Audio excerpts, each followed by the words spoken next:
আসছে, তার স্ত্রী যায় বেঈমানদেরকে, ওই দুষ্টদেরকে জানায়া দিল, আসরে আমাদের বাসায় সুন্দর সুন্দর ছেলেরা আসছে, তোমরা আসো। ওরা আসার জন্য যখন শুরু করে দিল, আসা রওনা শুরু করে দিল, এমন অবস্থায় আল্লাহ পাক তাদেরকে ধরেছেন। লূত আলাইহিস সালামের জাতির বড় একটা খারাপ স্বভাব ছিল, এটা হলো সমকামিতা। আপনারা কতটুকু জানেন জানি না, আমাদের দেশেও এটারে চালু করার জন্য আগের আমলে অনেক চেষ্টা করা হয়েছে, ঠিক কিনা? আগের আমল বুঝছেন না? আগের আমল বুঝছে? হ্যাঁ, ওই আমলে অনেক চেষ্টা করছে কিন্তু পারে নাই। উলামায়ে কেরামের ত্যাগ আর ঈমানি চেতনার কারণে বাংলাদেশে সমকামিতাকে বৈধতা করতে পারে নাই। ইনশাআল্লাহ এই দেশের তাওহীদি জনতা, যুবক ভাইয়েরা, একেবারেই মুসলিম উম্মাহ যতক্ষণ পর্যন্ত জিন্দা থাকবে, বাংলাদেশে সমকামিতাকে আমরা বৈধ হতে দিব না, কথা কোন ঠিক?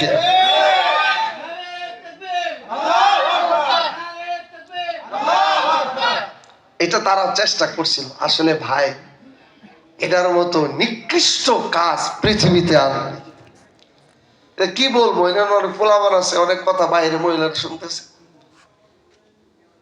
এটার মতো জঘন্য কাজ হইতে পারে? আল্লাহর সৃষ্টি কত সুন্দর, তুমি পুরুষ, তোমার জন্য ফুটফুটে সুন্দরী নারীর ব্যবস্থা আল্লাহ করে রাখছে। সে নারী তার জরুরতকে মিটানোর জন্য আল্লাহ পাক পুরুষের ব্যবস্থা করে রাখছে। আল্লাহু আকবার।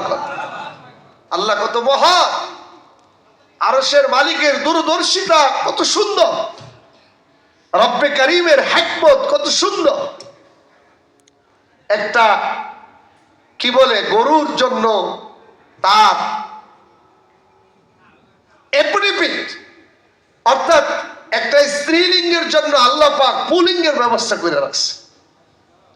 কোন প্রাণীকে আল্লাহ পাক ব্যর্থ করেন নাই। সবার জন্য সবার সুযোগের ব্যবস্থা আছে না নাই বলেন?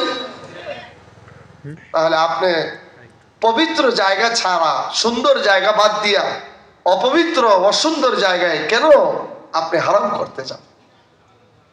এটা জ্ঞানীরা চিন্তা করলেও বুঝতে পারবে যে ধর্মীয় চিন্তাই দরকার নাই। জ্ঞানীদের যদি স্বাভাবিক চিন্তাও করে তাহলেও এখান থেকে শিক্ষা বাইরে আসবে। এটা ছিল লূত আলাইহিস সালামের স্ত্রীর অপরাধ। লূতের বাসায় কখন কি আসতো, কাফেরদেরকে এই সংবাদটা জানায় দিত। আল্লাহ পাক বলেন, ফালাম ইউগনিয়া আনহুমা মিনাল্লাহি শাইআ ওয়া কিলা দুখুলান নার মা'আদ দাখিলিন।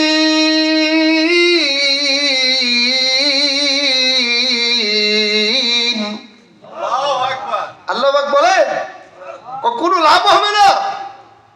ফালাম ইউগনিয়া আনহুমা মিনাল্লাহি শাইআ।